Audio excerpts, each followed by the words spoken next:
आइए जानते हैं सीता जी से विवाह के लिए क्या थी शर्त। पौराणिक मान्यताओं के अनुसार सीता जी का जन्म धरती से हुआ था। एक बार सीता जी ने शिव जी का धनुष उठा लिया। यह देखकर राजा जनक आश्चर्यचकित रह गए, क्योंकि शिव जी का धनुष परशुराम जी के अतिरिक्त कोई और नहीं उठा सकता था। भगवान शिव ने परशुराम जी को अपना धनुष दिया था, जिसे परशुराम जी ने जनक जी को दे दिया था। सीता जी के विवाह का समय जब आया तो जनक जी ने सोचा कि सीता से उसका ही विवाह हो सकता है जो भगवान शिव के इस धनुष को उठा लेगा, क्योंकि सीता जी ने उस धनुष को उठाया था।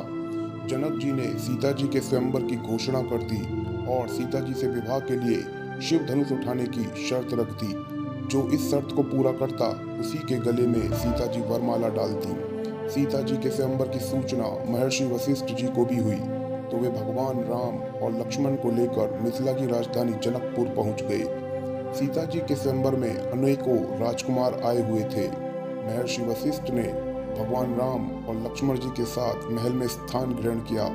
बारी बारी से सभी राजकुमारों ने शिव धनुष उठाने का पूरा प्रयास किया, लेकिन वे सफल नहीं हुए।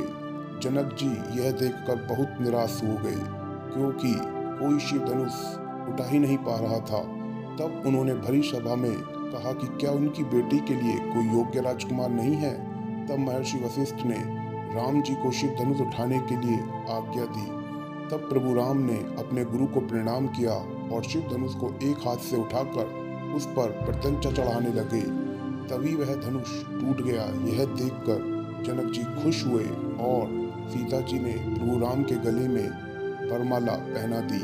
फिर राम और सीता जी का विधि पूर्वक विवाह कराया गया। शिव धनुष के टूटने से परशुराम जी बहुत क्रोधित हुए और वे स्वयंवर में पहुंच गए। जब प्रभु राम से उनका परिचय हुआ तो वे समझ गए कि यह कोई और नहीं भगवान विष्णु ही है, और वे फिर वहां से चले गए। जय श्री राम।